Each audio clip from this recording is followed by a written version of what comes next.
Hi friends, welcome back to order flow intraday trader Telugu channel. Friends, ఈరోజు 1 CR journey చూడండి. 2 trades. 1 PE తీసుకున్నాను స్టార్టింగే. అది తీసుకున్న తర్వాత నాకు డౌట్ వచ్చింది. వెంటనే మార్కెట్ రివర్స్ అయిపోతుంది, తేడాగా ఉందని ట్రైలింగ్ స్టాప్ లాస్ చేసి టిక్ అయిపోయింది. ఓకే, పర్లేదు, బాగానే ఉందనుకుని క్లోజ్ చేశాను. ఆ నెక్స్ట్ ఆ నెక్స్ట్ నేను పిఈ సైడ్ తీసుకున్న తర్వాత నేను ట్రైలింగ్ స్టాప్ లాస్ హిట్ అయిపోయిన తర్వాత సిఈ సైడ్ వెళ్తుంది, ఇది మ్యాక్సిమం వెళ్తుందని ఎంట్రీ అయ్యి స్టాప్ లాస్ని నేను ట్రైలింగ్ చేశాను. బాగా టైట్గా ట్రైలింగ్ చేశాను, ఎందుకంటే డికే ఎక్కువ ఉంటుంది. ట్రైల్ చేద్దామని టైట్ పెట్టాను అనమాట. చాలా టైట్గా ట్రైల్ చేశాను. అందు నిమిత్తమే నాకు స్టాప్ లాస్ హిట్ అయిపోయింది. చూడండి,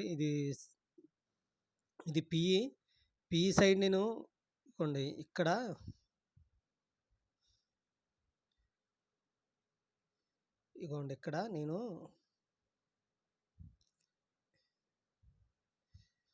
నేను ఎలా చూసానంటే, ఇంత ఇంబ్యాలెన్స్ వచ్చినా కానీ ఇక్కడ బాడీ ఏర్పడలేదు, ఇక్కడ సంథింగ్ కుకింగ్ ఏదో జరుగుతుందని. ఇంత బయ్యర్స్ వచ్చినా కానీ, ఇంత సెల్లర్స్ వచ్చినా కానీ ఇంత విగ్ ఏర్పడ్డది, కొంచెం పైకి వెళ్ళే ఛాన్సెస్ ఉంటాయి అనుకుని నేను ఎంటర్ అయ్యాను. ఇక్కడ ఎంటర్ అయిన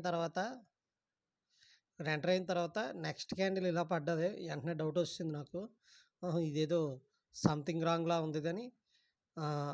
మళ్ళీ జస్ట్ ఈ క్యాండిల్లోనే జస్ట్ వెయిట్ చేద్దాం అనుకునేటప్పటికి మళ్ళీ ఇక్కడ ఓపెన్ అయ్యి ఇలా పైకి వెళ్ళేటప్పటికి క్లోజ్ చేశాను నేను. అంతే, క్లోజ్ చేసిన వెంటనే నాకు ప్రాఫిట్ వచ్చింది. ఇంకా ఇది సిఈ సైడ్ ఇల్లులా ఉందని సిఈ ట్రేడ్ చేశాను. ఇది ఫస్ట్ పిఈ ట్రేడ్ తీసుకున్నాను కదా. నెక్స్ట్ ఇప్పుడు సిఈ ట్రేడ్ చూడండి. సిఈ ట్రేడ్ ఎలా తీసుకున్నానంటే, ఎంట్రీ మట్టుకు మంచిగా ఎంట్రీ అయ్యాను ఫ్రెండ్స్. నేను ఎంట్రీ ఎలా అయ్యానంటే,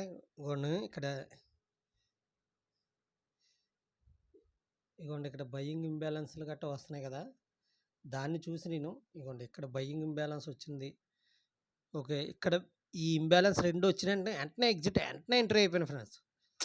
ఈ క్యాండిల్ ఇంకా క్లోజ్ అవ్వకుండానే ఎంట్రీ అయిపోయి ఇది స్టాప్ లాస్ పెట్టుకున్నాను. ఇది కొంచెం పైకి వెళ్ళేటప్పటికి ఓకే, పైకి వెళ్ళింది కదా, ఇంకా స్టాప్ లాస్ టైట్ చేశాను. ఇక్కడ దాకా వచ్చి మళ్ళీ రివర్స్ అయిపోద్ది క్యాండిల్ అనుకుని, అండ్ టక్ మన స్టాప్ లాస్ కొట్టేసింది. ఇంకా మళ్ళీ రీఎంట్రీ అవుదాం అంటే నా రూల్స్ బ్రేక్ చేసినట్టు ఉంటుందని రీఎంట్రీ అవ్వలేదు.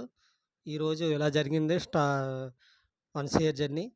రేపటైనా మంచి ప్రాఫిట్ తీయాలి, మనకి ఎలాగైనా పెంచాలి, స్పీడ్ పెంచాలి, రేట్ చేయాలి. ఓకే ఫ్రెండ్స్, రేట్ చేయాలని కానీ అలా ఉద్దేశంతో ఓవర్ ట్రేడింగ్ చేయకూడదు, రూల్స్ బ్రేక్ చేయకూడదు, అన్నీ రూల్స్లోనే ఉంటూ మంచి ప్రాఫిట్స్ తీయాలి. ఓకే, ఏదేమైనా ఈ రోజుకి ఇదే జరిగింది. ఓకే ఫ్రెండ్స్, ఈ 1 CR జర్నీ ఇలాగే కంటిన్యూ అవుతుంది. నా ఛానల్ అందరూ సబ్స్క్రైబ్ చేయండి, షేర్ చేయండి, లైక్ చేయండి. Thank you so much.